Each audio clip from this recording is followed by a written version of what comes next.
Today, the active phase of Russian offensive actions continues. So it's already spring, but they show no signs of slowing down, continuing to mobilize reserves to achieve new objectives. Additionally, there is a possibility that Russians are already attempting to target Zelensky, as it's reported that yesterday in Odessa, an attack was near his convoy. Today there was an attempt to kill Zelensky. Iskander flew 150 meters from his motorcade. Russia launched a missile attack on Zelensky's motorcade in Odessa on the eve of his meeting with Greek Prime Minister Mitsotakis. The missile landed 150 meters from the Greek delegation, where the Prime Minister was staying. Вийти і посилити, значить, шлях морський український, і яку шкоду зазнав під час атак. І уже в самому кінці ми почули звук сирен і вибухи, які були дуже близько від нас відбулися. Ми не встигли піти в якесь захищене місце, і тому це дуже вражаючий досвід. Ми розуміємо, що ця війна стосується всіх. Немає людей, які знаходяться поза цією війною. Ця війна не милує нікого, тому що ми знаходимося в прекрасному місці з культурними пам'ятками, і вони можуть тут бути зруйновані саме тому, що Україна протистоїть такому варварській силі. Тому це справді абсолютно різні речі. Це читати про війну в газетах і відчувати це і своїми вухами, бачити це на свої очі. Zelensky also commented on this situation.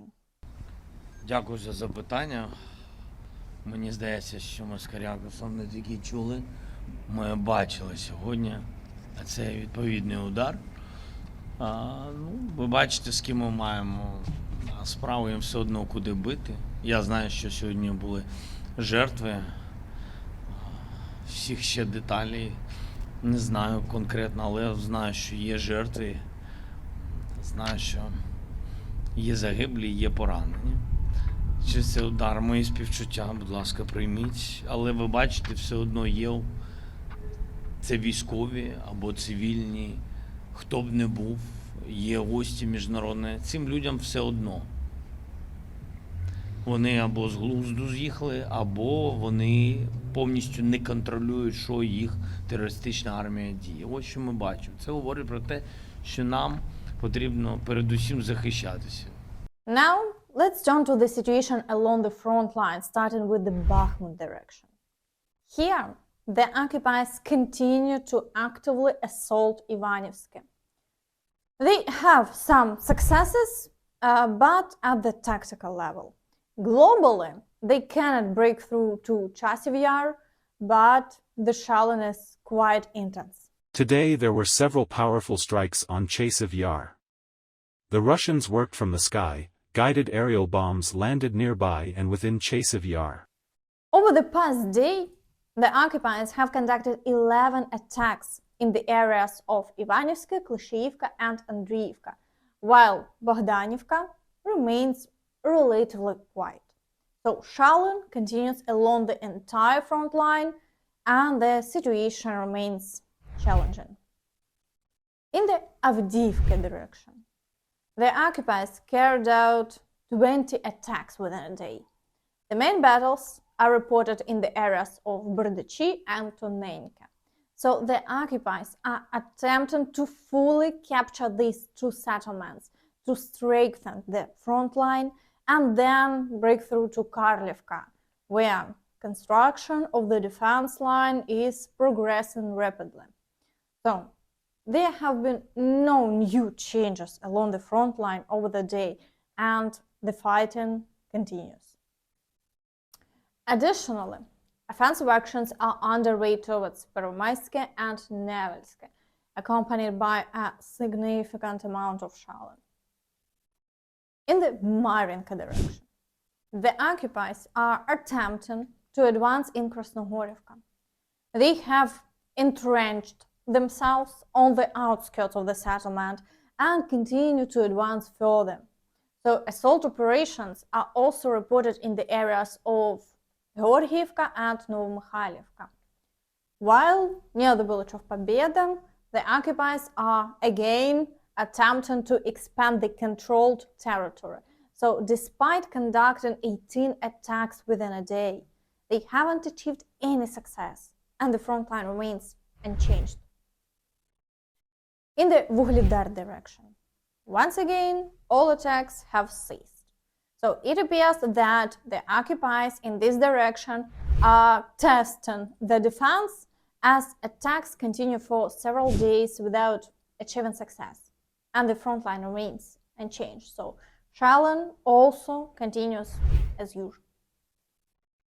In the Zaporizhia direction, the occupiers are conducting offensive actions in Robotyne and persistently shelling the entire territory, hoping to break more of the Ukrainian forces' positions and force them to retreat.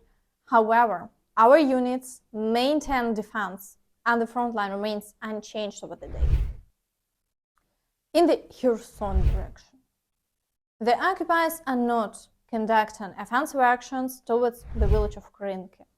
Today, only shelling is reported both on the left bank and the right bank, with continuous shelling of all frontline settlements. So Russian war correspondents describe the situation as follows. Today, there have been NO assaults, mop-up operations on Teplinskoy, of the enemy's bridgehead in the village of Krynki, and note for almost a week. Fighting continues on the islands in the Dnieper Delta. The enemy's activity in the use of drones has greatly increased. According to our calculations, there is a threefold superiority of the enemy in drones.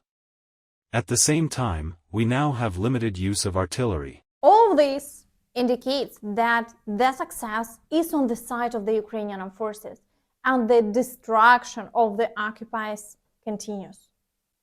However, despite Russia's vast resources and its in all production, some warehouses have been completely emptied. So, satellite images of a military base in Omsk, where Soviet equipment was stored, have appeared online, and it's evident that the base was completely emptied by 2023. Now, let's move on to the Luhansk direction. In the area of Siversk, the occupiers have initiated offensive actions towards Spirne and have resumed attacks on Bilohorivka. 5 assaults have been conducted within a day, but all were unsuccessful. The front line remains unchanged, but the battles continue. Additionally, a significant number of shelling incidents are recorded along the entire front line, so we are waiting to see how the next attacks will unfold. In the Kremenna direction, the occupiers continue to assault the positions of the Ukrainian forces in the area of the village of Terne. Only shelling continues in other settlements, so the occupiers didn't achieve success near Yampolivka, so attacks have completely ceased there. Thus, we see that success is on the side of the Ukrainian armed forces in this direction, and over the day, the front line remains unchanged. In the Kupiansk direction, the occupiers are once again storming the positions of the Ukrainian armed forces near the village of Tabaivka.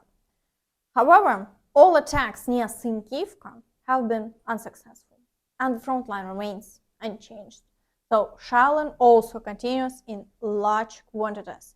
The situation there is complex, but they still have no success.